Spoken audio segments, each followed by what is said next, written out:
এটা এক ভোর সকাল, ফজরের নামাজের পর বের হয়েছি একটু হেঁটে আসতে। চারপাশে একটা অদ্ভুত শান্তি, রাস্তাঘাট এখনো ঘুমিয়ে আছে, আকাশটা একেবারে স্বপ্নের মতো, হালকা নীল, তাতে মিশে আছে সোনালি রোদ।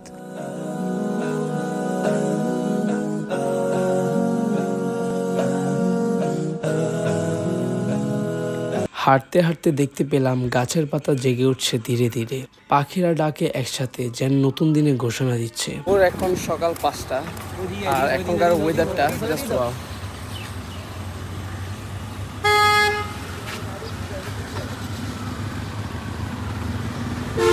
হাঁটতে হাঁটতে চলে এলাম আমাদের পরিচিত টঙ্গী মোড়ের এক ছোট চায়ের দোকানে। এই চায়ের গ্রান যেন চারপাশে মুক্ত করে রাখে। 3 জন একসাথে বসে আড্ডা দেওয়া শুরু করলাম।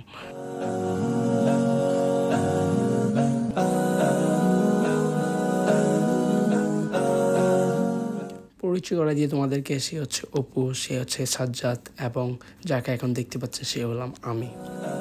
এই যে দেখো, চা বানানো হচ্ছে। দোকানদার আঙ্কেল খুব যত্ন করে বানাচ্ছে প্রতিটা কাপ। এখানকার চা শুধু পানিই নয়, একটা অনুভূতি।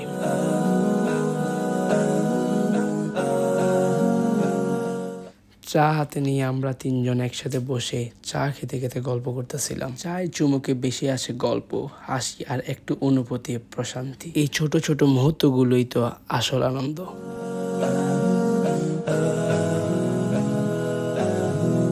সকালটা শুরু হোক এমন কিছু নির্মল অনুভূতি দিয়ে।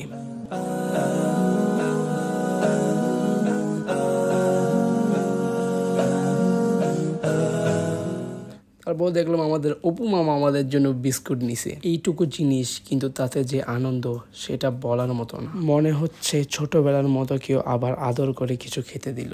বিস্কুটটা খেতে যেমন ভালো লাগছিল, তার চেয়ে অনেক বেশি ভালো লাগছিল সেই ভাবনা, কেউ আপন করে কিছু দিল ভালোবাসা দিয়ে। এইরকম অনুভূতিগুলোই দিয়ে আসল সুখ।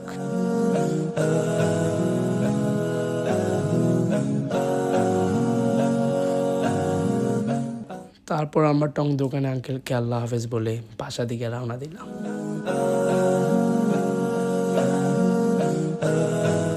ভোরের গ্রান, আকাশের রং আর 1 কাপ গরম চা, এই ছিল আমাদের ভোরবেলা।